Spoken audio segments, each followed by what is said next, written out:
அதாவது உதயநிதி வந்து ஒரு இளைய தலைமுறையை சேர்ந்த ஒரு தலைவர் அப்படின்னா அவருடைய திங்கிங் எப்படி சார் இருக்கணும்? செமிகண்டக்டர் பத்தி இருக்கணும், ஆர்டிபிஷியல் இன்டெலிஜென்ஸ் பத்தி இருக்கணும், தொழில் பெருக்கம் பத்தி இருக்கணும், ஸ்கில்லிங் ஆஃப் இந்தியன்ஸ் பத்தி இருக்கணும், அதாவது நாட்டு மக்களுக்கு திறன் மேம்படுத்துறது பத்தி இருக்கணும், இன்வெஸ்ட்மெண்ட் பத்தி இருக்கணும், மேனேஜ்மெண்ட் பத்தி இருக்கணும், நிர்வாகத்துல புதிய யுக்திகள் பத்தி இருக்கணும். அதை எல்லாத்தையும் விட்டுட்டு நான் திருமாவளவன் சொன்ன மாதிரி மனுஸ்மிருதியை எரிப்பேன், வாட் நான்சென்ஸ் யார் இதெல்லாம்? நீ எல்லாம் என்ன ஒரு புதிய தலைவர் அப்படின்னு எனக்கு தெரியல. சனாதனத்தை ஒழிப்பேன், அப்புறம் ஏதாவது ரொம்ப ப்ராப்ளம் ஆச்சு சொன்னா இல்ல ஜாதி வேற்றுமை தான் ஒழிப்பேன். அப்ப ஜாதி வேற்றுமை சொல்லி தொலையேன். ஜாதி வேற்றுமைன்னு சொல்ல தெரியாத உனக்கு. அதே இது சனாதனம் ஏன் சொல்லணும்? சனாதனம் சொன்னா உங்க அப்பா காலத்துல இருந்து உங்க தாத்தா காலத்துல இருந்தே சனாதனம் தான் இந்து மதம் தான் அங்க போட்டிருக்கு 3ஆம் கிளாஸ் 5ஆம் கிளாஸ் புத்தகத்துல. ஏடிஎம்கே இப்போ எங்க இருக்குன்னே தெரியல. இன்னைக்கும் அவர் வந்து முரண்டு பிடிச்சிட்டு உட்கார்ந்துருக்கிறாரு. இப்போ ரெண்டு பிரிவுகளும் சேர்ந்து பேசலாம் அப்படிங்கிற மாதிரி வந்திருக்காங்க. இளைய சமுதாயத்தை ஈர்க்கவோ அல்லது இளைய சமுதாயத்தின் குரலாக மாறவோ அவங்களுக்கு முடியல. விஜயனுடைய கட்சிக்காரங்களை எதிர்பார்த்திருக்க மாட்டாங்க சார். இந்த மாதிரி நம்மளுக்கு ஒரு மிகப்பெரிய ஒரு இது வரும் அப்படின்ட்டு திடீர்னு மீடியா லைட் ஏன் மேல வருது. திடீர்னு நான் பிரபலம் ஆயிட்டேன், திடீர்னு நான் எம்எல்ஏ ஆயிட்டேன், நான் நேற்று எம்எல்ஏ, நான் இன்னைக்கு மந்திரி. எல்லாரும் என்ன வந்து கேள்வி கேட்கறாங்க. என் முகத்துல வந்து கேமரா வச்சுக்கிட்டு நீங்க கேட்கறீங்க.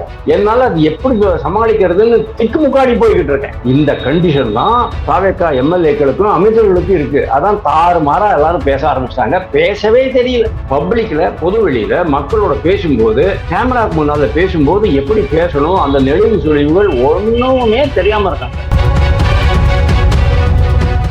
தீத்தமிழ் நேயர்களுக்கு வணக்கம். இன்னைக்கு நம்மோட இணைஞ்சிருக்க சிறப்பு விருந்தினர் யார் அப்படின்னா அரசியல் விமர்சகர் வாசுதேவன் அவர்கள் இன்னைக்கு நம்மோட இணைஞ்சிருக்காரு. இன்னைக்கு நடக்கக்கூடிய பல விஷயங்கள் அவர்கிட்ட கேட்டு தெரிஞ்சுப்போம். வாங்க சார். வணக்கம். வணக்கம். எப்படி இருக்கீங்க சார்? ஃபர்ஸ்ட் கிளாஸா இருக்கேன். ஃபர்ஸ்ட் கிளாஸா. ஒட்டுமொத்த பாஜகவினருமே எதிர்பார்த்துட்டு இருக்க விஷயம் என்ன அப்படின்னா, அண்ணாமலை அவர்கள் வந்து மறுபடியும் எகைன் கம்பேக் கொடுப்பாரு, மாநில தலைவராக போட போறாங்க அப்படிங்கிற மாதிரி டாக் போயிட்டு இருக்கு சார்.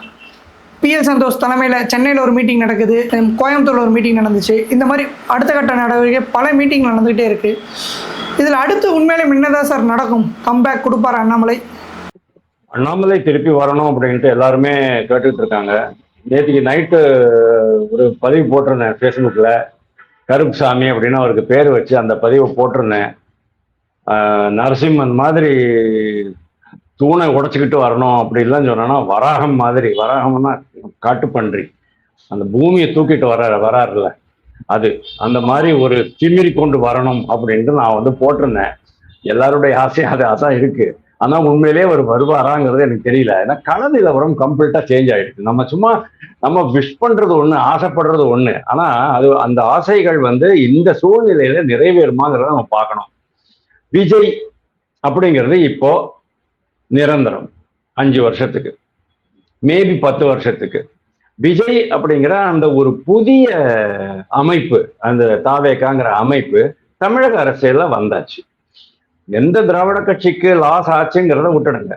டிஎம்கேக்கும் ஏடிஎம்கேக்கும் லாஸ் ஆயிருக்கும், பாஜக கூட லாஸ் ஆயிருக்கும், பாஜகவுக்கும் நஷ்டம்தான். ஸோ விஜய்ங்கிற ஒரு புதிய சக்தி உருவான பிறகு என்ன ஆயிடுச்சு சொன்னா, பழைய களமெல்லாம் மாறி போயிடும். நீங்க இன்னும் அந்த 1967 71 அந்த காலகட்டத்தில் எப்படி யோசிச்சுக்கிட்டு இருந்தீங்களோ நம்ம அப்படி யோசிக்க முடியாது. ரெண்டாவது, காக்ரோச் ஜனதா பார்ட்டி வந்துடுது. ஓகே, காக்ரோச் ஜனதா பார்ட்டி வந்து விர்ச்சுவல் தான். எப்படி நம்ம விஜய்க்கு வந்து விர்ச்சுவல் வாரியர்ஸ் இருந்தாங்களோ அதே மாதிரி இது ஒரு விர்ச்சுவல் பொலிட்டிக்கல் பார்ட்டி தான், விர்ச்சுவல் பார்ட்டி.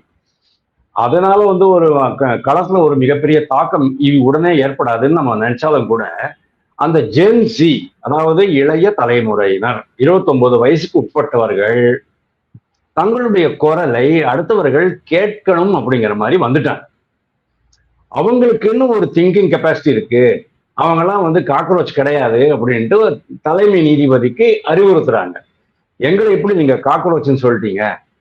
எங்களுக்கு சொந்த புத்தி இருக்கு, சுய புத்தி இருக்கு, நாங்க திங்க் பண்ணுவோம், எங்களுக்கு சில ஆசைகள் உண்டு, எதிர்பார்ப்புகள் உண்டு. இந்த கட்சிகள்லாம் அதெல்லாம் அந்த எங்களுடைய எதிர்பார்ப்புகளை நிறைவேற்ற முடியல அப்படின்ட்டு அவங்க ஆரம்பிச்சிருக்கிறாங்க. ஸ்ரீலங்கால நடந்தது, வங்கதேசத்துலயும் நேபாளையும் நடந்தது, அதெல்லாம் விடுங்க. பட் இங்க ஆரம்பிச்சிருக்குன்னு சொன்னா, அதனுடைய முன்னோடி தான் விஜய். அதனால தான் நான் திருப்பியும் சொல்றேன், அந்த பழைய இதெல்லாம் விட்டுடுங்க. நீங்க அந்த டிஎம்கேல மூத்த தலைவர்கள் ரஜினிகாந்த் எல்லாம் வந்து பேச வச்சாரு பாருங்க. ஃபெயில் ஆகிக்கிட்டே ஒரே கிளாஸ்ல உட்கார்ந்துருப்பான் அப்படின்ட்டு துரைமுருகனை சொன்னாரு பாத்தீங்களா? அந்த மாதிரியான அந்த அமைப்பு கட்டமைப்பு ஒட்டு மொத்தமா மாறி போச்சு. அதைத்தான் சொல்றேன், கள நிலவரம் மாறி இருக்கு அப்படின்ட்டு. இந்த மாதிரி ஒரு சுச்சுவேஷன்ல இன்னைக்கு வந்து விஜய் இருக்காரு. எதிரில யார் இருக்கா? சனாதனத்தை ஒழிப்பேன் அப்படின்ட்டு திருப்பியும் அந்த பழைய பழைய பல்லவியை பழைய பஞ்சாங்கத்தையே பரட்டிக்கிட்டு இருக்கிற அந்த உதயநிதி. அதாவது உதயநிதி வந்து ஒரு இளைய தலைமுறையை சேர்ந்த ஒரு தலைவர் அப்படின்னா, இளைய தலைவர் அப்படின்னா, இளைஞர் தலைவர் அப்படின்னு சொன்னா அவருடைய திங்கிங் எப்படி சார் இருக்கணும்? செமிகண்டக்டர் பத்தி இருக்கணும், ஆர்டிபிஷியல் இன்டெலிஜென்ஸ் பத்தி இருக்கணும், தொழில் பெருக்கம் பத்தி இருக்கணும், ஸ்கில்லிங் ஆஃப் இந்தியன்ஸ் பத்தி இருக்கணும், அதாவது நாட்டு மக்களுக்கு திறன் மேம்படுத்துறது பத்தி இருக்கணும், இன்வெஸ்ட்மெண்ட் பத்தி இருக்கணும், மேனேஜ்மெண்ட் பத்தி இருக்கணும், நிர்வாகத்துல புதிய யுக்திகள் பத்தி இருக்கணும். அதை எல்லாத்தையும் விட்டுட்டு நான் திருமாவளவன் சொன்ன மாதிரி மனுஸ்மிருதியை எரிப்பேன், வாட் நான்சென்ஸ் யார் இதெல்லாம்? நீ எல்லாம் என்ன ஒரு புதிய தலைவர் அப்படின்னு எனக்கு தெரியல. இளைய தலைமுறையினர் பேசுற பேச்சாயா இதெல்லாம்?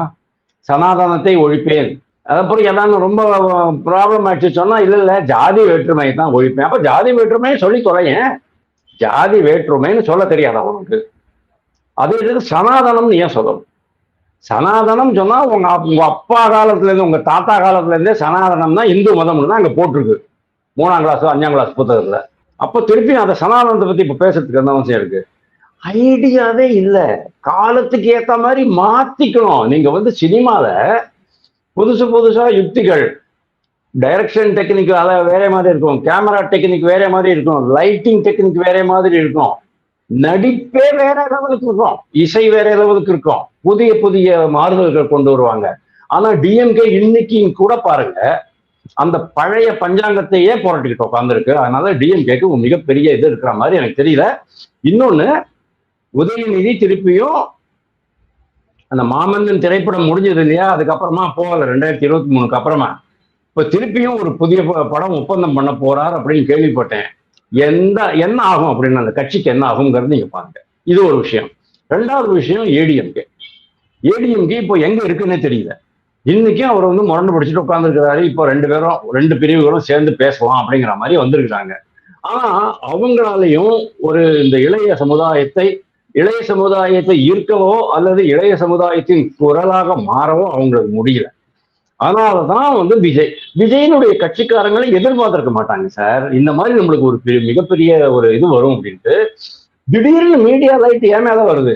திடீர்னு நான் பிரபலம் ஆயிட்டேன், திடீர்னு நான் எம்எல்ஏ ஆயிட்டேன், நான் நேத்து எம்எல்ஏ, நான் இன்னைக்கு மந்திரி, எல்லாரும் என்ன வந்து கேள்வி கேட்கறாங்க. என் முகத்துல வந்து கேமரா வச்சுக்கிட்டு நீங்க கேட்குறீங்க. என்னால அது எப்படி சமாளிக்கிறதுன்னு திக்குமுக்காடி போய்கிட்டு இருக்கேன். இந்த கண்டிஷன் தான் தாவேக்கா எம்எல்ஏக்களுக்கும் அமைச்சர்களுக்கும் இருக்கு. அதான் தாறுமாறா எல்லாரும் பேச ஆரம்பிச்சிட்டாங்க. பேசவே தெரியல. பப்ளிக்ல பொது வெளியில மக்களோட பேசும்போது, கேமராக்கு முன்னால பேசும்போது எப்படி பேசணும், அந்த நெளிவு சுழிவுகள் ஒண்ணுமே தெரியாம இருக்காங்க. ஆனால் இந்த 2 கட்சிகளும், நான் பாஜக அப்புறமா, நீங்க கேட்டது பாஜக, நான் அப்புறமா, இந்த 2 கட்சிகளும் விஜய்க்கு ஏதாவது ஒரு விதத்தை தொந்தரவு கொடுத்தாங்க அப்படின்னு சொன்னா விஜய் அதை எப்படி மாத்துவாருங்கிறத சொல்றேன். ஆகஸ்ட் மாசம் 2025 கரூர் சம்பவம் நடந்தது. அதுக்கு விஜய் மேல எந்த தப்பும் கிடையாது அப்படின்னு தான் மக்கள் இன்னைக்கு நினைக்கிறாங்க. டிஎம்கே எவ்வளவு முயற்சி பண்ணிச்சு, இதெல்லாம் தப்பு அவங்க தான் அப்படின்னு, தப்பு அவங்க மேலதான் அப்படின்னு. எவ்வளவு அது செந்தில் பாலாஜி 55 நிமிஷம் வீடியோ போட்டாரு. தேவையா உங்களுக்கு தான் இது? ஆனா அந்த ட்ரெண்ட் அப்படியே டிஎம்கே மேல மாத்தி விட்டாரு விஜய். அதே மாதிரிதான் இன்னைக்கு இவங்க ஏதாச்சும் பண்ணினாங்க, அதாவது இவங்களுடைய இந்த ரிமோட் கண்ட்ரோல் வச்சிருக்கிறாங்க கையில டிஎம்கே, விடுதலை சிறுத்தைகள், கம்யூனிஸ்ட், ஐயூஎம்எல், இவங்களுடைய இந்த ரிமோட்டு டிஎம்கே கையில இருக்குது. நாளைக்கு இவங்களெல்லாம் வித்ட்ரா பண்ணிக்க சொல்லிட்டாங்க அப்படின்னு சொன்னா ஏடிஎம்கே உள்ள வரும், அது வேற விஷயம். ஏடிஎம்கே வந்துச்சு சொன்னா ஏடிஎம்கே தன்னுடைய பெயரை காப்பாத்திக்கலாம். ஆனா 2 பேரும் சேர்ந்து விஜயை பழி வாங்கினார்கள், விஜய் அரசை கவிழ்த்தார்கள் அப்படின்னா அடுத்த தேர்தல் வரும், விஜய்க்கு 200 அடிக்கும். 234ல 200 அடிச்சுட்டு அவர் போயிடுவாரு. அந்த அளவுக்கு இன்னைக்கு வந்து விஜய் சைடுல எல்லாரும் போய்கிட்டு இருக்காங்க. நீங்க எல்லாம் பாக்குறீங்க. நாம் தமிழர் விடுதலை சிறுத்தைகள் கட்சிக்காரர்கள்லாம் அன்னைக்கே போயாச்சு, காங்கிரஸ்காரர்கள் அன்னைக்கே போயாச்சு. என்னமோ காங்கிரஸ்காரர்கள் 5 தொகுதிகள் தான் எப்படி வெற்றி பெற்றோம், 5 தொகுதிகளில் வெற்றி பெற்றது இருக்கட்டும், 23 தொகுதிகள்ல நம்ம எப்படி தோற்றோம் அப்படிங்கிறத பத்தி ஆய்வு செய்ய அவங்க விரும்பல. இந்த 5 தொகுதிகள்ல எப்படி வெற்றி பெற்றோம், இது பாசிட்டிவா தான் நீங்க பார்க்கணும். தோல்வியை விட நீங்கள் எப்படி வெற்றி பெற்றீர்கள் அப்படிங்கிறத அனலைஸ் பண்ணி அதே டெக்னிக்க அடுத்த முறை அடாப்ட் பண்ணலாம் அப்படின்னு நினைக்கிற தப்பு கிடையாது. That's a very good thinking போட்டிருக்கிறாங்க. ஆனா அவங்களுக்கு இது தெரியல, விஜய் அப்படிங்கிற ஒரு மிகப்பெரிய சக்தி உருவாகிட்டு இருக்கு அப்படிங்கிறது.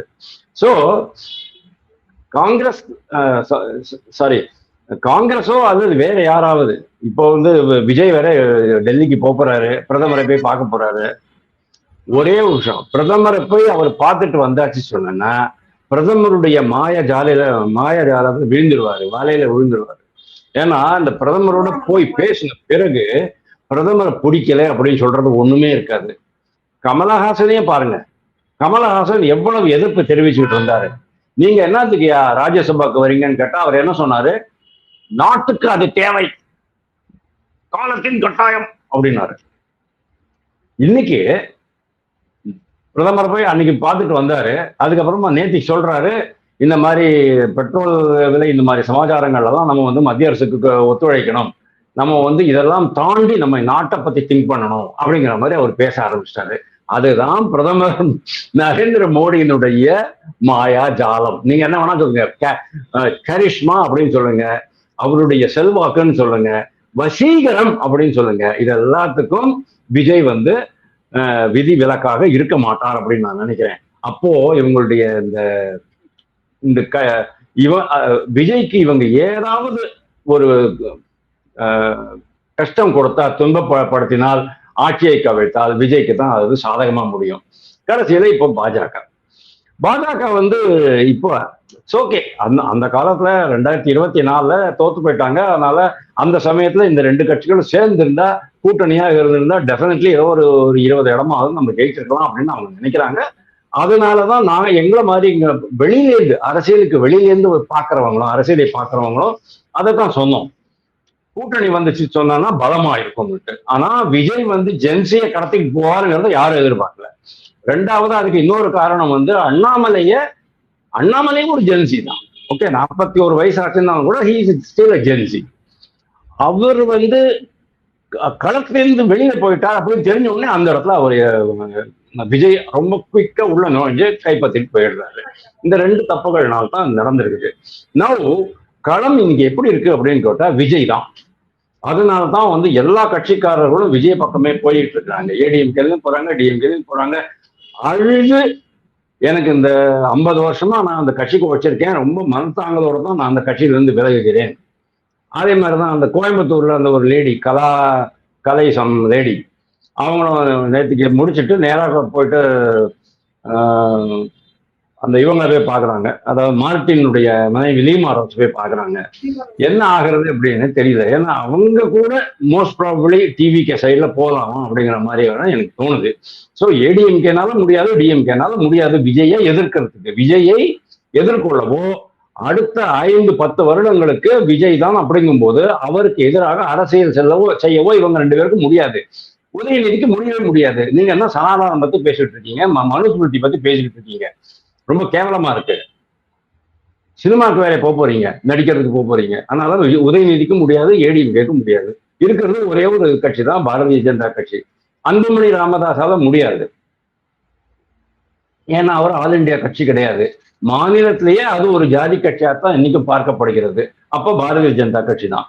ஆனா அண்ணாமலையை இந்த கண்டிஷன்ல களம் இறக்கக்கூடாது அப்படிங்கிறது என்னுடைய விருப்பம். என்ன காரணம் அப்படிங்கறத நான் சொல்றேன். என்ன அமித்ஷா அன்னைக்கு சொன்னாரோ, அமித்ஷா இல்ல, நரேந்திர மோடி என்ன அன்னைக்கு சொன்னாரு காங்கிரஸ் பத்தி சொல்லுங்க. அதாவது காங்கிரஸ் உடனே 24 மணி நேரம், 4ஆம் தேதி மே மாசம் வருது முடிவுகள் வருது. சாயங்காலம் அன்னைக்கே காங்கிரஸ் ஐயா நான் இருக்கேன், விஜய் அண்ணே நான் இருக்கேன் அப்படின்ட்டு உள்ள போயிட்டாங்க. அதுக்கு நரேந்திர மோடி என்ன சொன்னாரு, முதுகில் குத்துகிறது காங்கிரஸ் கட்சி, இவ்வளவு வருஷமா இருந்த டிஎம்கே முதுகுல குத்திட்டு பதவி ஆசைக்காக போயிட்டாங்க அப்படின்னு அவங்க சொன்னாங்க. அதைத்தானே இன்னைக்கு வந்து உதயநிதி சொல்றாரு, நேற்றுக்கு முந்தா நாளா சொன்னார் பாருங்க. ரைட்டு.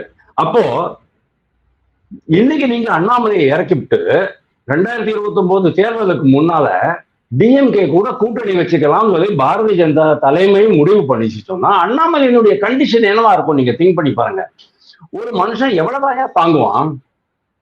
2021 ஏடிஎம்கேயும் டிஎம்கே சேர்ந்து தோக்கடிச்சிட்டாங்க அரவக்குறிச்சியில. 2024 ஏடிஎம்கே டிஎம்கேயும் சேர்ந்து தோக்கடிச்சிட்டாங்க கோயம்புத்தூர்ல. 2026 இந்த ஆள் என்ன பண்றாரு, நானே சாணக்கியன் அப்படின்ட்டு ப்ரூவ் பண்ணிட்டாரு. எப்படி? எனக்கு சிங்காநல்லூர் வேண்டாம், கவுண்டம்பாளையம் வேண்டாம் அப்படின்ட்டார். அவராகவே ஒதுங்கிட்டார். நான் வந்து பிரச்சாரம் மட்டும் பண்றேன் அப்படின்னாரு. இப்போ திருப்பியும் அவர் களத்துல இறக்கி திருப்பியும் அசிங்கப்படுத்தணுமா அப்படிங்கிற ஒரு கேள்வி வருது. அதனாலதான் நான் நிறைய பேர் சொல்றாங்க அண்ணாமலை இறக்குங்கன்ட்டு. வேண்டாங்கிறேன். அண்ணாமலை எங்க இருந்தாலும் சரி ஒரு பதிவு போடட்டும், ஒரு கருத்து கூறட்டும், ஒரு அறிக்கை வெளியிடட்டும், ஒரு கண்டனம் பண்ணட்டும், அது போல போறோம். தேவையே கிடையாது அண்ணாமலை இங்க. அண்ணாமலையை நீங்க வந்து சென்ட்ரல் எடுத்துட்டு போங்க. ஆல் இண்டியா லெவல்ல பாரதிய ஜனதா கட்சிக்கு ஏகப்பட்ட வேலை இருக்கு.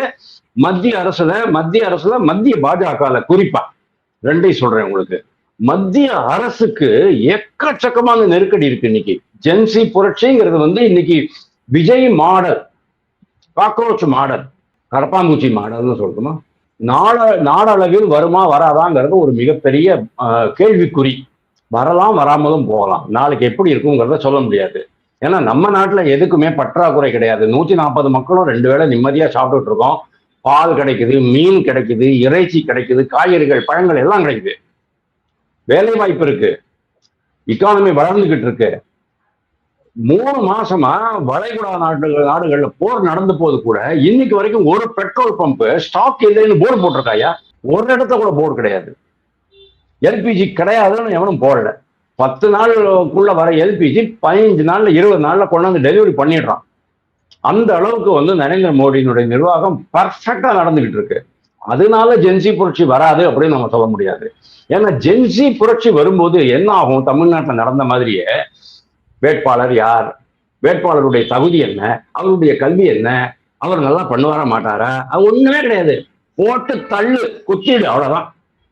இவங்க எல்லாம் ஒழிஞ்சா சரி. அந்த மாதிரிதான் கண்மூடித்தனமாக யோசிப்பார்கள். அதைத்தான் அவர் வந்து தலைமை நீதிபதி சொன்னாரு. இவங்கெல்லாம் வேலையே இல்லை, சும்மா வந்து பிஐஎல் போட்டுக்கிட்டு பொது நல வழக்குன்னு போட்டுக்கிட்டு எல்லாத்தையும் குத்திக்கிட்டு இருக்கிறாங்க அப்படின்னு சொன்னாரு. அது உடனே ஆஹா எங்க எப்படி சொல்லிட்டீங்களா அப்படின்ட்டு இவங்க ஆரம்பிச்சிட்டாங்க. சோ மத்திய அரசுக்கு ஒரே ஒரு நெருக்கடி என்ன அப்படி, இது மட்டும் இல்லை, இன்னொரு நெருக்கடி சொல்றேன். 12 வருஷம் ஆச்சு. ஒரு சலிப்பு வந்திருக்காதா? 15 வருஷம் முடியும் போது பயங்கரமான சலிப்பு இருக்கும்.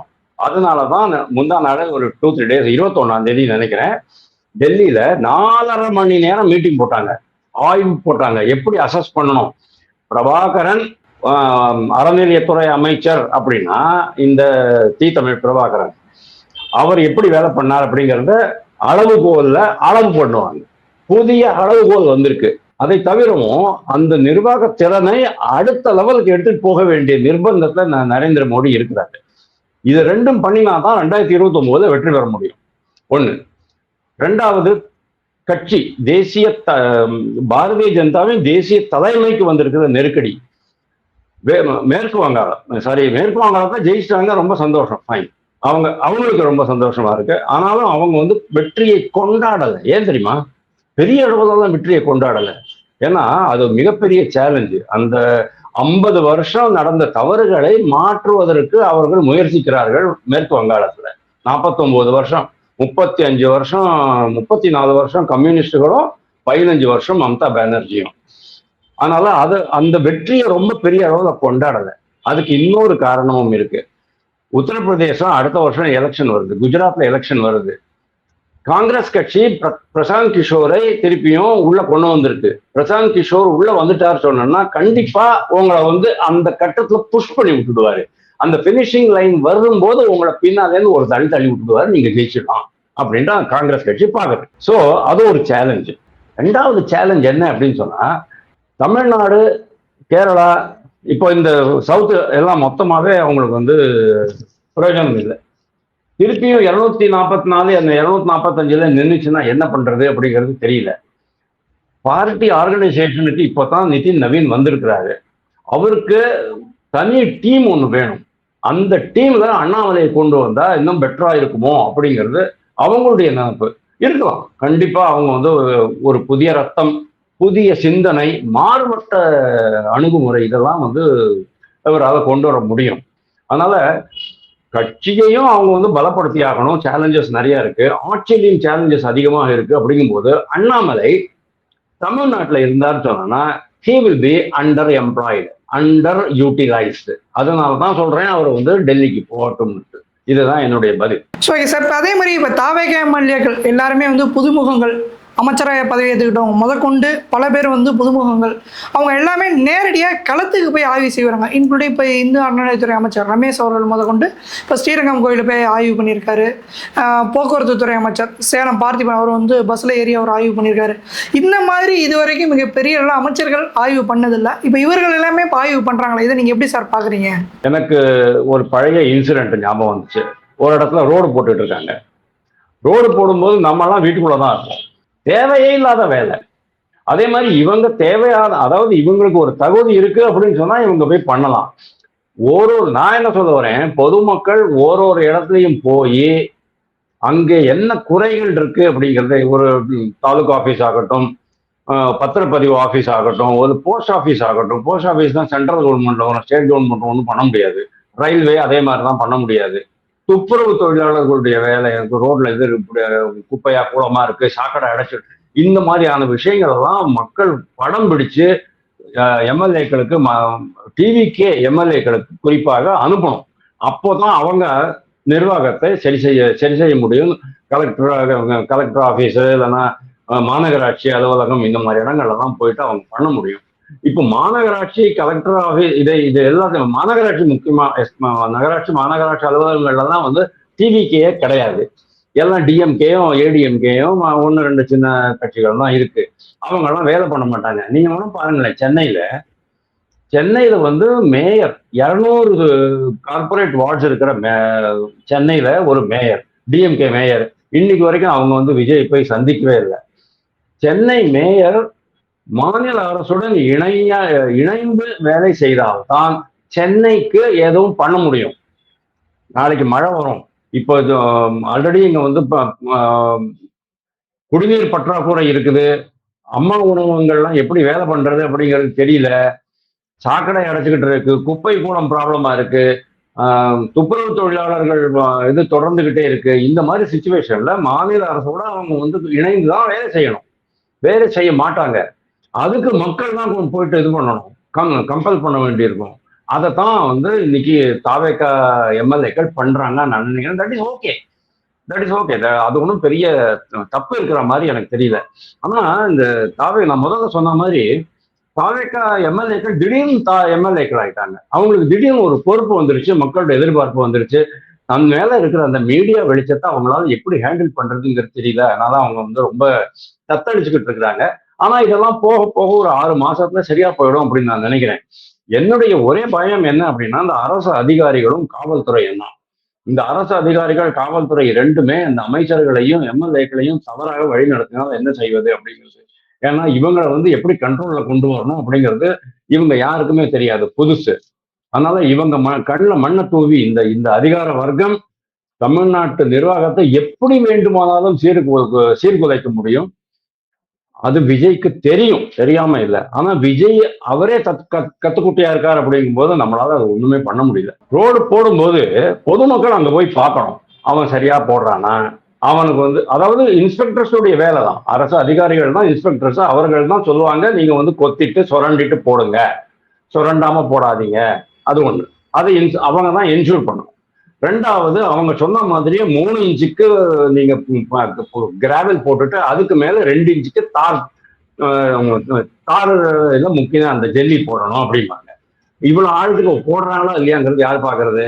அங்கதான் பொதுமக்கள் போய் பார்க்கணும். பொதுமக்கள் கிட்ட இருந்து தான் நீங்க நல்லா போட்டிருக்கீங்க, ரோடு நல்லா போட்டிருக்கீங்க அப்படின்ட்டு சர்டிபிகேட்டை கையெழுத்து வாங்கிட்டு வந்தாதான் உங்களுக்கு பில் கொடுப்பேன் அப்படின்னு சொன்னா என்ன தப்பு அப்படின்னு நான் கேட்கிறேன். பொதுமக்களே போயிட்டு இதெல்லாம் பொதுமக்களுக்கு அதாவது பப்ளிக் ரெப்ரஸன்டேட்டிவ்ஸும் இருக்கு.